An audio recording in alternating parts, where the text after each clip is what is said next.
नमस्कार मित्रांनो, तब्बल पगार तुम्हाला 75,000पासून 1,40,000पर्यंत असणारा जॉब म्हणजे बँक ऑफ बडोदा मध्ये या ठिकाणी व्हॅकन्सी निघालेल्या आहेत। या ठिकाणी बँक ऑफ बडोदा ही या ठिकाणी मोठी बँक आहे, त्याच्यामुळे ह्या सुवर्ण संधीचा तुम्ही नक्कीच लाभ घ्यायला पाहिजे, कारण पगार या ठिकाणी खूप तगडा आहे। डायरेक्ट लाखोच्या घरामध्ये पगार असणार आहे आणि ह्याची शेवटची तारीख अप्लाय करण्यासाठी 6 जुलै आहे तुमच्याकडे। पुढचे 8 दिवस आहेत साधारणपणे, म्हणून वेळ न वाया घालवता लगेच आजच अप्लाय करायला पाहिजे, कारण की पुढे फायद्याचं आहे। तर नेमकं कुठल्या पोस्ट आहेत आणि कोण अप्लाय करू शकतो, पात्रता तुमची पाहूया। सुरुवातीला तुम्ही या पदासाठी फॉर्म करणार असाल तर ही पदे नेमकं कोणती ती सांगतो। पहिलं आहे मॅनेजर पद आहे, दुसरं पद आहे सिनियर मॅनेजर पद, त्याच्यानंतर chief manager, post in credit card analyst आणि रिलेशनशिप रोल्स। आता हे वेगवेगळ्या पदांसाठी फक्त स्पेसिफिक पद नाहीये, रिलेशनशिप रोल्स असणार आहेत, जसं की तुमचं रिलेशनशिप मॅनेजर असणार आहे, त्याच्यानंतर क्रेडिट कार्ड डिपार्टमेंट असणार आहे, वेगवेगळे डिपार्टमेंट असणार आहे जे की कस्टमर सोबत रिलेशन तुम्हाला मॅच करता आले पाहिजे।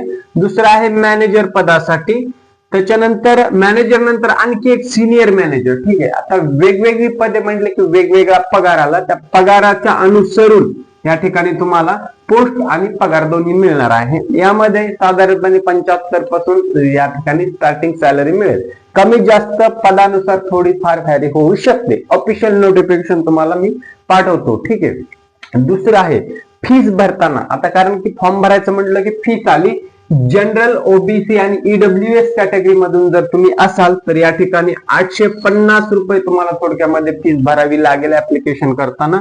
तुम्ही जर एससी आणि एसटी कॅटेगरी मध्ये असाल तर तुम्हाला 175 फीस असणार आहे, आणि जर तुम्ही ऍज अ फिमेल म्हणून फॉर्म भरणार असाल तर फक्त आणि फक्त 175 आरएस फीस असणार आहे या ठिकाणी। ठीक आहे, आणि जर तुम्ही फिजिकल हँडिकॅप म्हणजे दिव्यांग असाल मित्रांनो तरी सुद्धा तुम्हाला 175 एवढी फीस राहील। ठीक आहे, पगाराच्या बाबतीत 75 ते 1,40,000 पगार असणार आहे, आणि इथे तुम्हाला इन्सेंटिव्ह जे म्हणतात त्याला की आपण भत्ते म्हणू शकतो। ठीक आहे, इन्सेंटिव्ह हे तुमचे डिपेंड ऑन युअर पोस्ट, तुमच्या पदानुसार या ठिकाणी तुम्हाला भत्ते मिळतील। सो तुम्ही ही पोस्ट लगेच अप्लाय करायला पाहिजे। सिलेक्शन प्रोसेस कसा असेल, या ठिकाणी बँकेची नोकरी म्हटलं की सिलेक्शन क्रायटेरिया थोडासा टफ असतो, परंतु जेव्हा तुम्ही स्वतःला टफ बनवून घेताल तेव्हा, परंतु तुम्ही एकदम सिंपल प्रोसेस मध्ये केलं तर काही टफ किंवा काहीच अवघड नसणार आहे। तरी सुद्धा सिलेक्शन प्रोसेस तुम्हाला सांगून देतो। ऍप्लिकेशन क्वारंटाईन करायचे, ऑनलाईन टेस्ट असणार आहे, सायकोथेरिक असाइनमेंट असणार आहे, ग्रुप डिस्कशन असणार आहे आणि पर्सनल इंटरव्ह्यू असणार आहे, नंतर फायनल सिलेक्शन या ठिकाणी होणार आहे। सगळ्यात महत्वाचं मेन म्हणजे याच्यामध्ये पर्सनल इंटरव्ह्यू या ठिकाणी तुम्हाला क्रॅक करणं गरजेचं आहे, आणि दुसरं म्हणजे ग्रुप डिस्कशन। या दोन गोष्टी तुम्ही क्रॉस केल्या एकदा की या सिलेक्शन प्रोसेस मध्ये जास्त काही अवघड नाही। आणि तुमचं एक्झाम, तिसरं म्हणजे सुरुवातीला एक्झाम पास होणे गरजेचं आहे, त्याच्यानंतर ग्रुप डिस्कशनला महत्व द्यायचं, नंतर तुमचा पर्सनल इंटरव्ह्यू। ह्या 3 गोष्टी जर केल्या तर बाकीचे सिंपल साध्या प्रोसेस आहेत, त्याच्यामध्ये काळजी करू नका। एक्झाम मध्ये पास झालात, आता ग्रुप डिस्कशन मध्ये तुम्हाला साधारणपणे एक टॉपिक दिला जातो, जॉईंटली तुम्हाला ग्रुपने त्या ठिकाणी बसवलं जातं, त्यासाठी स्पेसिफिक टाइम असतो। ऍज अ कस्टमर म्हणून, ऍज अ रिप्रेझेंटेटिव्ह म्हणून त्यासोबत तुम्हाला एक स्क्रिप्ट दिली जाते थोडक्यामध्ये की हा प्रोडक्ट आहे, हा बाय करायचा आहे, सेल करायचा, हा इन्क्वायरी आहे, ह्याच्यावर सॉर्ट आउट करायचंय किंवा कस्टमरला सॅटिस्फाय करायचंय। ह्या गोष्टी ग्रुप डिस्कशन मध्ये या ठिकाणी बसून त्या ठिकाणी डिस्कस केल्या जातात, आणि त्या ग्रुप डिस्कशनला सुद्धा तुम्हाला स्कोर दिलेला असतो। समजा कन्सिडर करा 10 पैकी 10, 10 पैकी 8, 10 पैकी 9। ठीक आहे, हा झाला ग्रुप डिस्कशन। हा स्कोर तुम्हाला जस्ट एक्झाम्पल साठी सांगितलंय। पुढे तुमचं पर्सनल इंटरव्ह्यू, सगळ्यात महत्वाचं बँकिंग क्षेत्रातला पर्सनल इंटरव्ह्यू खूप महत्वाचा आणि मोलाचा ठरतो, कारण की तुमची त्या ठिकाणी पर्सनॅलिटी चेक केली जाते, तुमचा फिजिकल वॉकिंग, फिजिकल जो बॉडी लँग्वेज आहे, त्याच्यानंतर टॉकिंग वे कसा आहे, बोलण्याची पद्धत कसा आहे, बॉडी सेन्स कसा आहे, या सगळ्या गोष्टी तुमच्या चेक केले जातात. त्याच्यानंतर तुमचं बेसिक बॅकग्राऊंड चेक केलं जातं, क्वालिफिकेशन चेक केलं जातं.